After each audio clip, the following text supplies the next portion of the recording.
បាទទៅតែម្ដងបាទកន្លែងនេះបាទវាបាំងបន្តិចបាទ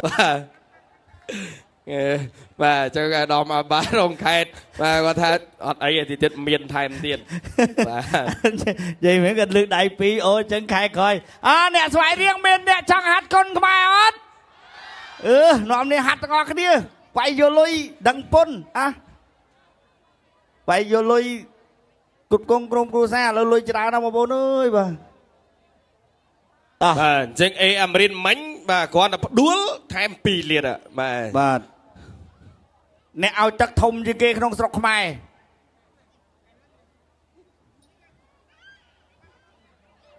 ទៅសុំថតមួយគូផាន់ណាទៅវិញ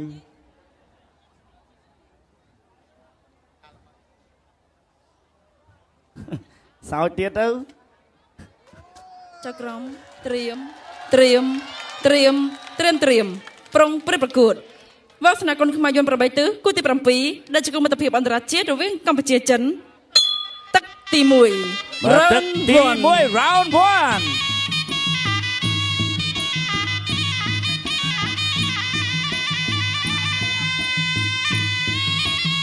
គាត់មួយស្រាលធាក់មួយ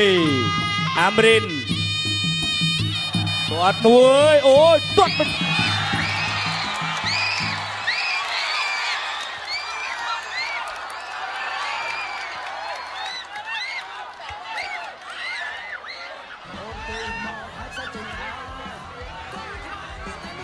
បាទ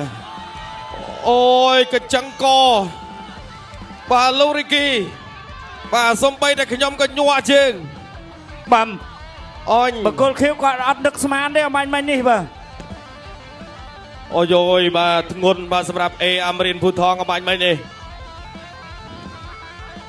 បាទគ្រាន់តែចូលមកភ្លាមបាទដើមទឹកកម្លាំងពុងពេញនេះរូបភាពយឺតបាទមួយជើងនេះអត់ទាន់អីទេបាទធ្លាក់ឃុំមួយជើងនេះទៀតប៉ាំងភ្លឹងនេះមួយជើងនេះរៀងវេបន្តិចហោះអូបាទទៅតែម្ដង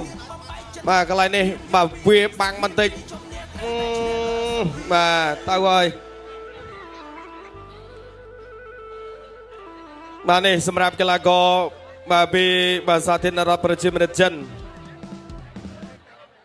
បាទអំបញ្ញមិញនេះគឺបាត់លុយចូលចំស្មារបស់គាត់ទេបាទមិនមែនកញ្ចឹងកទេបាទប៉ាំងបាទដោយតាមជើងចាសូមអរគុណកីឡាករបង្គោលក្រហម